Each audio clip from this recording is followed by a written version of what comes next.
I believe that this is the year within the core values of the church that we are going to be very intentional to work as families, as individuals, as the body of Jesus, to work in the ministry of succession.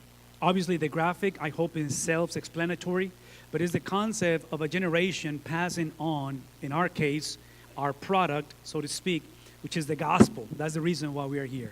And we're going to explain what the gospel is. But this concept of passing on, and again, just sharing and the continuation of this experience, in my personal view, there is no better way to illustrate that in the scriptures than through the life of a guy by the name of Paul, the Apostle Paul. He invested his life to do exactly this. He discipled, he trained, he gave. Eventually, he's going to sacrifice even his own life for the purpose of passing on exactly the gospel. I'm asking you to go to the book of Colossians, if you have a Bible, because in the book of Colossians, he's going to speak to churches, house churches, multiple endeavors, where he's going to have the underlying concept of succession in this principle. Now, this is why I believe Colossians, and specifically Paul, are crucial for our conversation for multiple reasons. And one of them has to do with the fact that he's writing this letter from prison. This is a letter that reflects his passion for the church in an environment of incarceration. He is limited physically to be and to do this in a more tangible way. Actually, he writes this letter to a group of churches in this area of Colossae that he did not plant. Those are not his churches necessarily. They were planted by a disciple of Paul.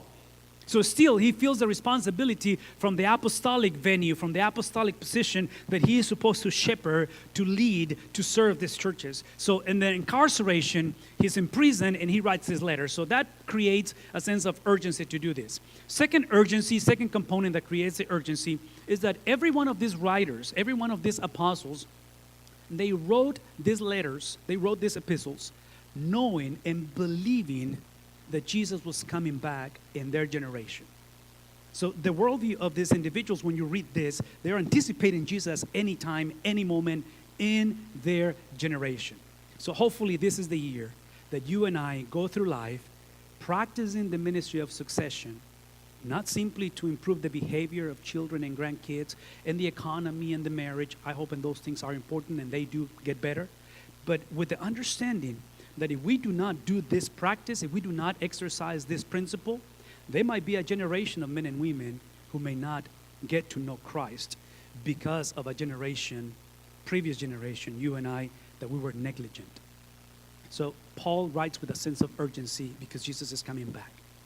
The third reason why Paul writes this letter within the concept of succession is because he's writing to a generation, and again, illustrated by the younger generation, these brand new churches, that they are in disarray, confused. It's chaos and madness. Those are churches that doctrinally, they are in turmoil. And people are giving up. People are changing the essence of the gospel, the product that they're passing on. People are adding to the product. So in this time in history, the church is made of basically three components, which is very bad. The first one is Christianity. So they have embraced the gospel. They have added Greek philosophy, Gnosticism. I'm going to explain that what it means. And then they added Jewish legalism. I don't blame them because that's where they come from. That's their worldview. And we believe that this experience of succession is actually a process. It's not an event. It begins with an event, but it's a process. So again, from being incarcerated to Jesus returning in their generation, which that's how they've always functioned, and then to the confusion and disbelief, and then the giving up of some of these churches and Christians. That's how Paul brings the teaching and specifically the admonition. So in our minds, I want us to picture the concept of a court room, that you are before the judge. Paul is before the judge, before the church, and he's debating them. He's creating a rebuttal of something that is going on. And in this case, Paul, what he's going to bring is teaching three quick things that I want you to write on your handout if you have one, or in your bulletin. And this is how he's going to he's going to go after this issue. He's going to introduce Christology, which is basically like biology or zoology, is the study of something. So in this case, is the study of Christ. is going to introduce missiology, which is the study of missions, and then eventually ecclesiology, which is the study of ecclesia. We get the word in Spanish, iglesia, church. So here's what I want you to hear. Those are kind of uncommon words, not very, everyday words, but this is what it means. Christology simply means everything that Jesus said about himself. In other words, Paul is writing to churches who they created their own versions of who Christ is or was. And that's the problem. So I love to hear your story, your testimony, your upbringing, where you were before, your previous church, your previous experience. Those things are important. But what becomes transferable, what is the core of our succession, is not your thinking, my thinking, our ideas, our desire, our disbelief, our discouragement. It's whatever Jesus said about himself, not what you and I think about Jesus. Tracking what I'm saying? Again, I'm not in a disagreement with what you say. All that I care is about what Jesus said about himself. That's Christology. So Paul is saying the antidote is Christology. The second thing is basically the behavior of Jesus. Missiology, or the mission, is simply what Jesus did based on who he is. In other words, this is his character. This is the expression of the character. This is who he is, or what he said about himself, and this is what he did and why he did that. And eventually, those two components, when you put them together, that's what makes the church the church. Now, here's what I want you to hear this closely. I want you to substitute this word church, or ecclesiology, or church, for your last name, meaning your family. Maybe your marriage. Maybe your studies, if you're single. Maybe your dreams. Maybe your past.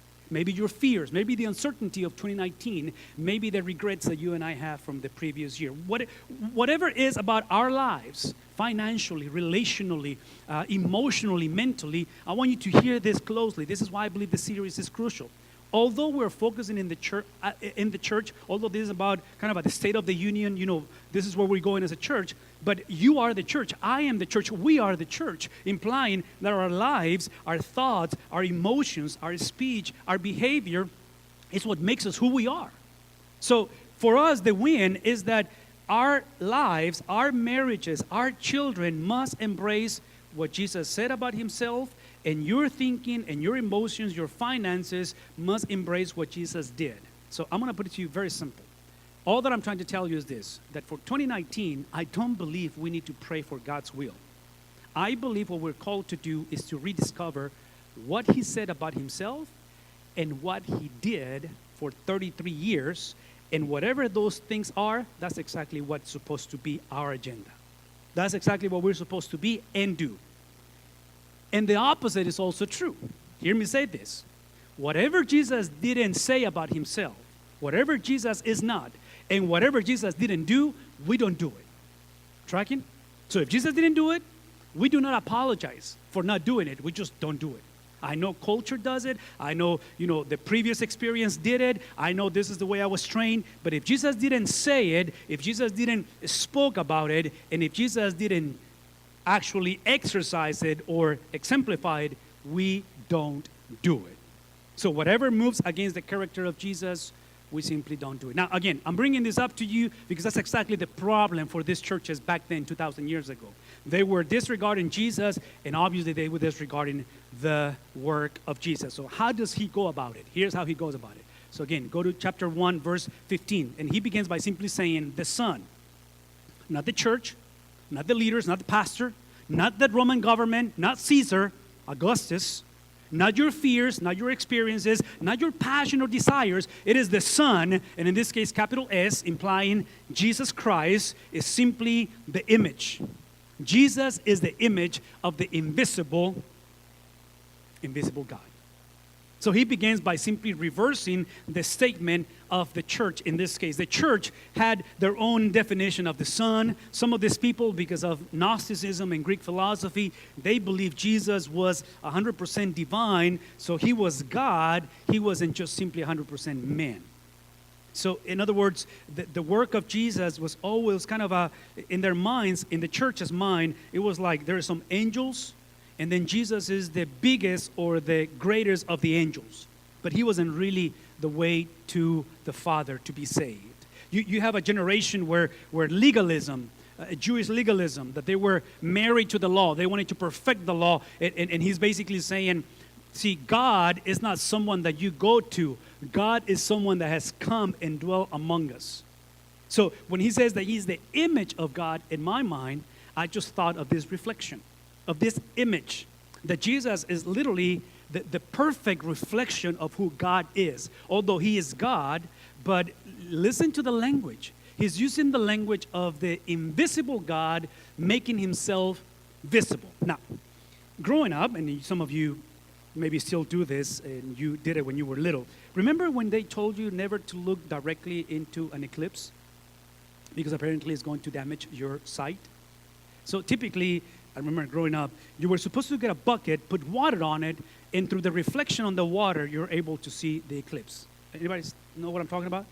Because if you look at it directly, it's supposed to damage. Think in those terms when it comes to God.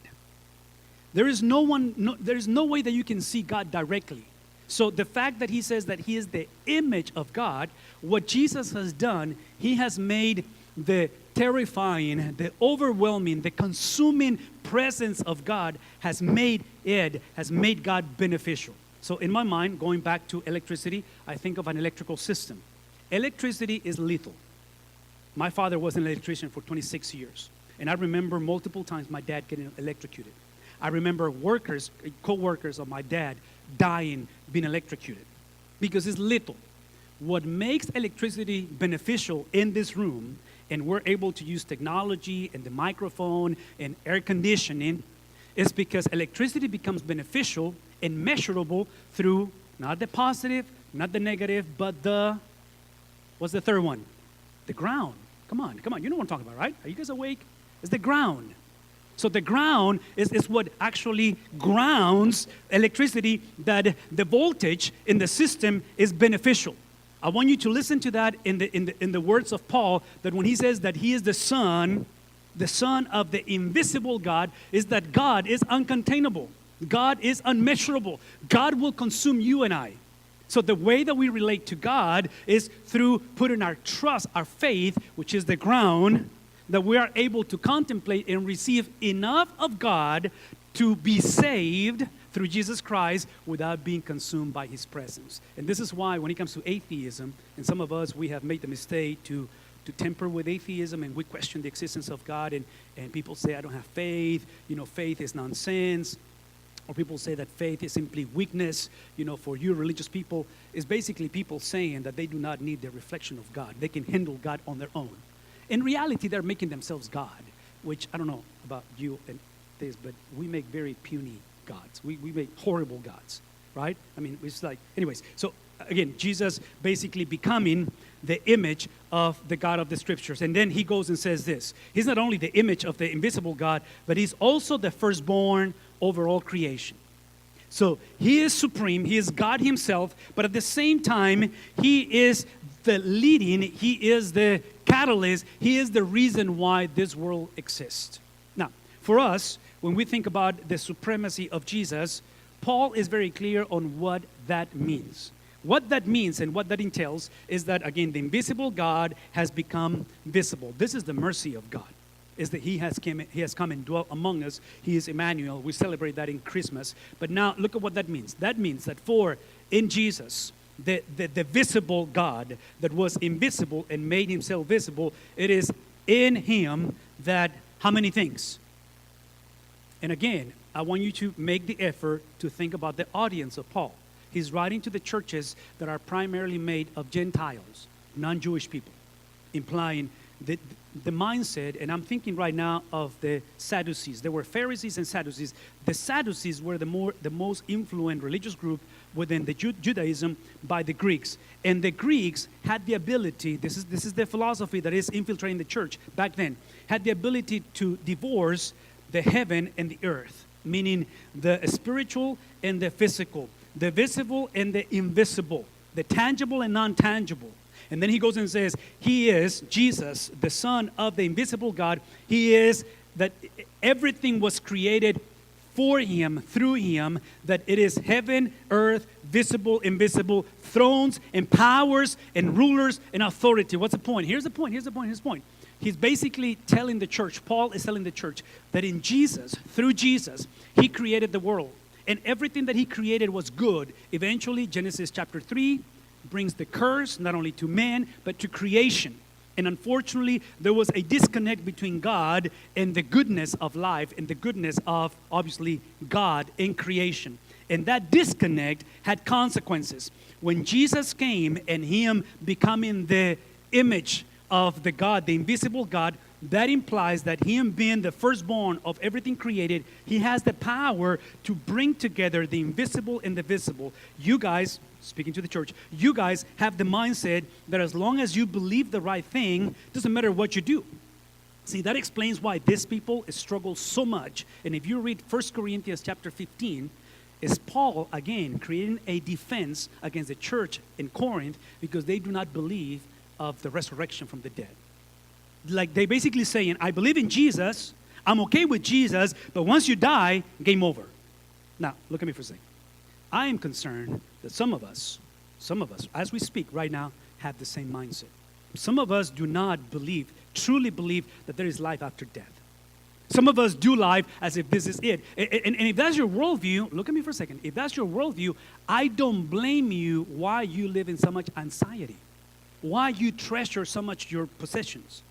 Tracking? Because if this is all that it is, there is no wonder why you and I live for pleasure and pleasure's sake. Because we have to enjoy, be merry, and what's the saying? It's just, come on, just get drunk, just do what you do, because tomorrow you may die. Well, that sounds like a country song, right? Well, the reality is that he's saying Jesus has the ability to bring those things together. It's not an either or, it's a both and. The supremacy of Jesus is over heaven, over earth, over the visible and the invisible, over every single thing. So in my mind, again, just translating the words of Paul about Jesus' supremacy, I thought about our experience. A couple of years ago, Ariel and I, we were privileged to go and celebrate our anniversary by making a trip, not by driving, but flying over the Grand Canyon. And it was beyond comprehension. Not just the sight, not just the view, not just the experience to visit this amazing place, but when we traveled and we flew for about 45 minutes in the helicopter. That's how we got to the Grand Canyon, helicopter. And I was like a typical valley person, ready with my camera and ready to go. Man, ready to take pictures. And when we finally made it to the Grand Canyon, I was just going, I cleaned the little glass, and I said, I got to take the best pictures. After the third or fourth picture, I put my camera away, and I said, this is never going to make justice to the majesty of this place. Some of you have been at the Grand Canyon, but we were privileged to see the Grand Canyon from above. And it's just beyond comprehension. So I'm excited. We're just looking at this thing, and it's just amazing. In my mind, I'm going drawn back to the concept of him as the creator of everything. That Jesus, literally, with his breath, when he spoke, the Grand Canyon came into existence. It is Jesus that when he took dust from the ground and he literally just breathed the breath of life, Adam came into existence. That's what he's implying. Now, there's a point in the trip that, again, we're just overwhelmed with the Grand Canyon and just, so excited. But there's a point where the helicopter lowers enough that we can see the actual people that are looking at the Grand Canyon on the ground. And that's where my mind went to a different level of just amusement. Because when you see people at the Grand Canyon, your perception of the size changes because now you have a point of reference, how big that thing is, how majestic it is. So obviously, with my college degree and my master's degree, I felt puny. I was like, well, I've been in ministry since 1990. So what? Oh, I'm bilingual. So what? I got dual citizenship. In other words, all of my credentials that I've always argued and put as a badge of honor, when you see the majesty of these things and you see the creation of God, obviously you think about the solar system. And you see a scale figure of the sun, and you want to think that we are the biggest and the sharpest, knife on the drawer. Well, this is Earth right here. And we still act and behave as if we are the center of the universe. Paul is reminding us that he is the Son of the invisible God. He is the image of that invisible God. That he is the firstborn of everything that has been created. So what does that mean? This is what it implies. It implies that all things, everything that we listed, all things have been created through Jesus. He spoke those things into existence, and they were created. What's the point? Here's the point. If you're writing notes, that implies that he is the agent of creation. God created through Jesus. I'm going to say that again. God created through Jesus, but everything that has been created is for Jesus. Does that make sense? See, in other words, here's what I'm trying to tell. Again, just don't miss this.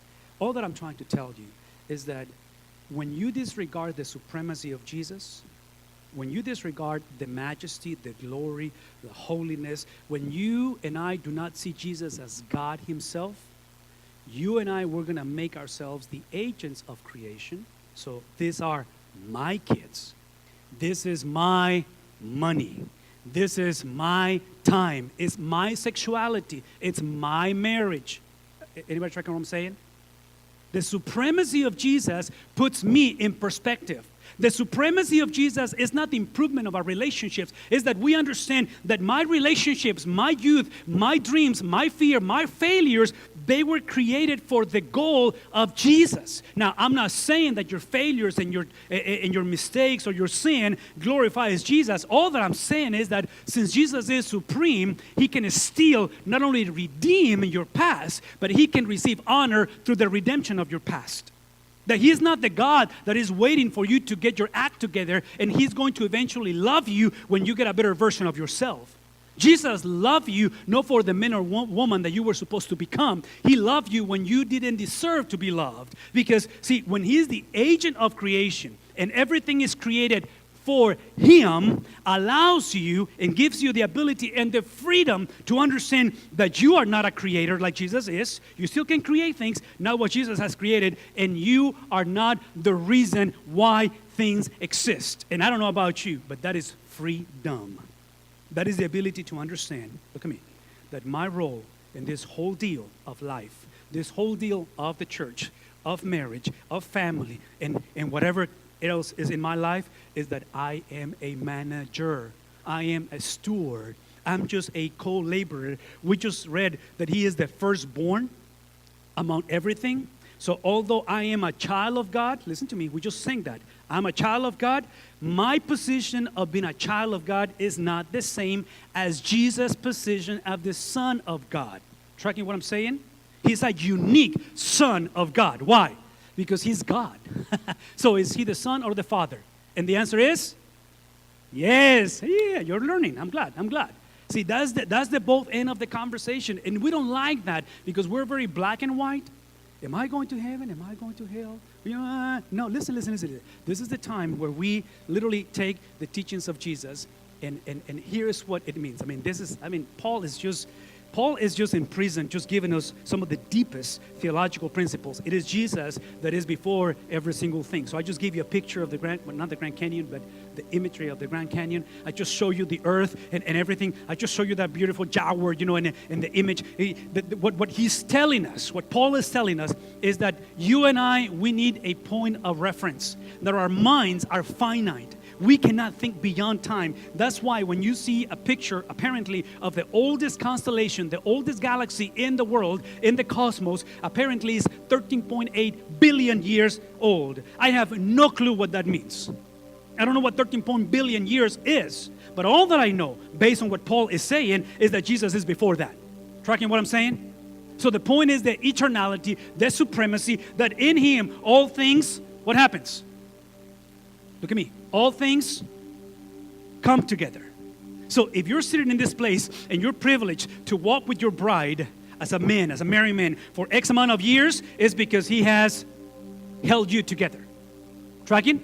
If you're in this place and you have gone through ups and downs, you have gone through the deepest of pain and sorrow, and you are listening to the sound of my voice, and you are able to comprehend through the Holy Spirit the message that Jesus is before time, before Adam was created, before the world came into conception, before the thought of men came into existence, Jesus is. Jesus wasn't created. Jesus wasn't formed in some shape and form. Jesus has always existed. And the point of the supremacy of Jesus Christ has to do that we have to have a point of reference. And that point of reference is so we can understand that in a little tiny cul-de-sac, In a little world where there's family, last name, the little money or the big money you may think you have in your account, the big dreams and plans you have with your job and your schooling and your kids and your grandkids, He wants to show you through the local church, through the fragile, through the brokenness of the church in Colossae, the audience, broken churches,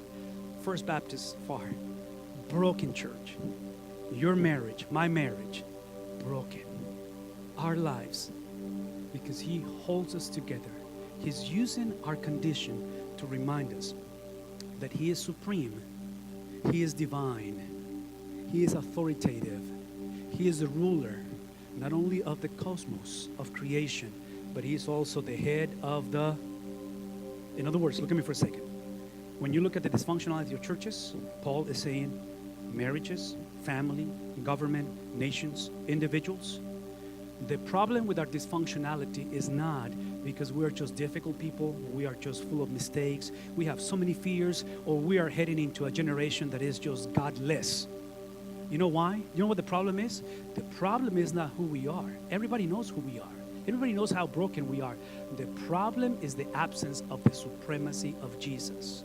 Paul is reminding us that if you're going to experience God in 2019, must begin with the supremacy of Jesus. And in tangible ways, we have to understand that we as a church, we are not the head. We are the body.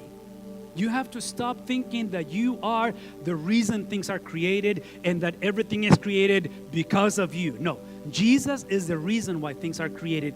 The church exists because of Jesus. Jesus created the church. The church is sustained by Jesus. And Jesus, look at this, Jesus is the reason why the church is created. So what does that mean for us? Is that we are simply the body, and Jesus is what does that mean? He's the beginning. So in my mind, again, just trying to get these things, and I apologize for the small pictures. I was supposed to make them bigger and I couldn't, or I didn't. But do you recognize these nice-looking brothers? Now, if you Google them, not right now, but if you look at their Twitter or Instagram, they look older. So right, those are they're older. Time is catching up on them, right? Because we're limited. But what do they have in common as actors? There's one character that all of them have made. Anybody remembers, knows? When Paul says that He is the head, we are the body, and He is the beginning, He is the blueprint, He's the originator, He's the creator of a brand new race, not the race of Batman. This is what came to mind. This is Jesus. Back in the 60s, remember? No? Old enough to remember the original Batman? He recently died. But that's what Paul is saying.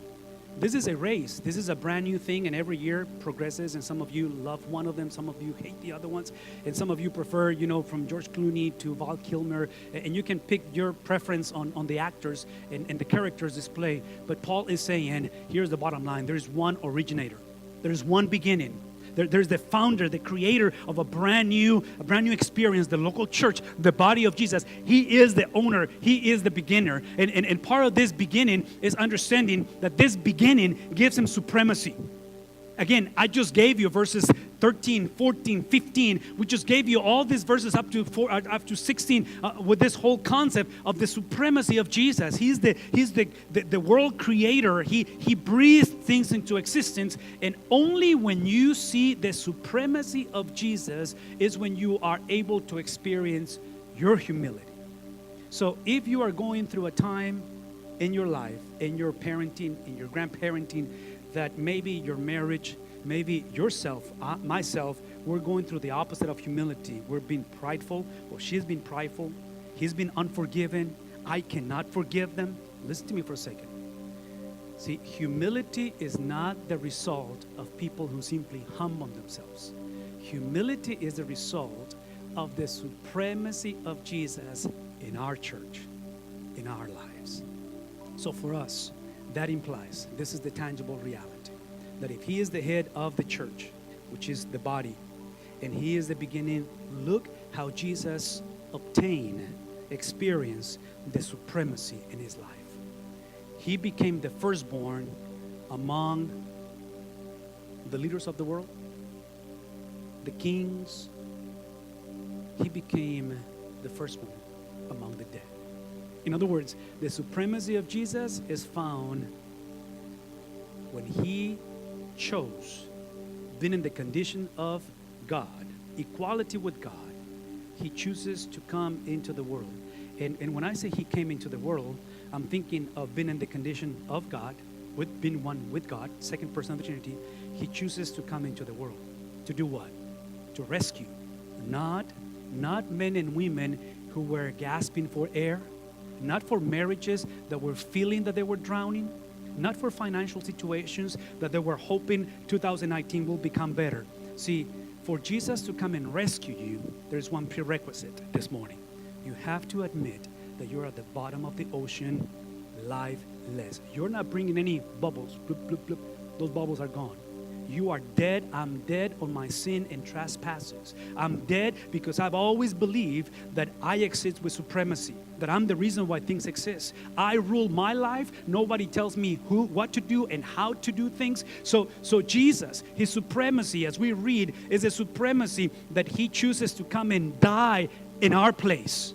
That the death of Jesus is that allows him to put everything in perspective.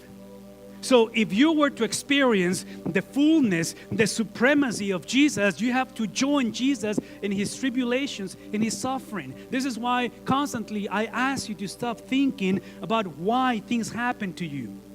If the goal is not your supremacy, if the goal is not your stability, if the goal is not you succeeding in life, but the goal is that he might have the supremacy of everything, the supremacy of Jesus is portrayed and experienced in the person, in the marriages, in the churches who walk like zombies, dead people.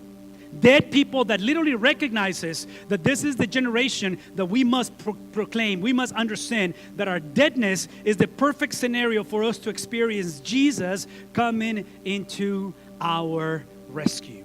This morning, I'm just going to ask you, if you're willing to recognize your condition and my condition, and you hunger the supremacy of Jesus, here is the catch. Here's what you will get if you this morning proclaim his supremacy. This is what you will get if you are willing to embrace the fullness of Jesus, is that God will be... Look at me for a second. The tragedy for most of us is that we have tried to please ourselves. The tragedy of us is that we have tried to please people. And when we get rejected, our world collapses. We have tried to please our finances, please our security. When you embrace the supremacy of Jesus, there is one audience, one individual that we will please, and that's... So here's my question to you. As you make decisions through 2019, is God pleased? And the pleasure of God, look at this, the pleasure of God in your life is going to bring the... What's the win? It's the fullness of God. So think for a second. Jesus, obedience, cross, dead, graveside. It isn't the graveside. It is 3 days of deadness that allows God to be pleased. And when Jesus was at the deepest of suffering and sorrow, which is death, is when he experienced, because on the third day, what happened on the third day? The pleasure of God brings the Spirit of God into the lifeless, the corpse of Jesus. There is a Jewish body decomposing on that graveside 2,000 years ago, and literally the Spirit of God, because God is pleased, the fullness of God takes on that body, and the stone is removed, and that body comes into the fullness of God. So what comes out of the grave is not a better version of the Jewish carpenter. It's not a better version of what Mary and Joseph did raising that child. What is it that comes out of that graveside? It literally comes a resurrected body that describes the pleasure of God and the fullness of God. The beauty of this gospel for you is that you don't have to wait to die to experience this. Right now, as I speak to you as a single man, married man, whatever you are in this case, as a young lady, you can live a life of pleasure, not yourself, not others, but the pleasure of God. And you can experience, in spite of the conditions, in spite of the brokenness, in spite of the difficulties, and the misery, and the confusion, and the desolation, you can experience the fullness of God. If you are in this place and you are not yet at the place where your driving force is the pleasure of God and the fullness of God, I'm going to break it down very simple for you. You're not a Christian. You're not a follower of Jesus. If Jesus is only your cosmic butler that exists to pleasure you and to fulfill you, you're not saved. You haven't heard the gospel yet. The gospel is simply the message that he says through Jesus, through the pleasure of God in Jesus, through the fullness of God in Jesus, the world is reconciled to him. The world will be reconciled to him, whether things on earth or things in heaven, by making, what did he do? Jesus didn't stop world hunger. Jesus didn't run away the Romans. Jesus didn't finish, cancer and brokenness and divorce. Jesus simply promised that in the middle of all this craziness, you will experience what? Have you met the peace of God? Are you at the place that you are willing to recognize that the price of your peace in your heart and your mind is the byproduct of the blood that was shed on a Roman cross? Your peace has a high price, and that price has been paid by Jesus Christ. This morning, my invitation is that you will open your heart, not to a better version, not to a better year, but to the peace of God that comes through the pleasure of God and through the fullness of the God of the Bible.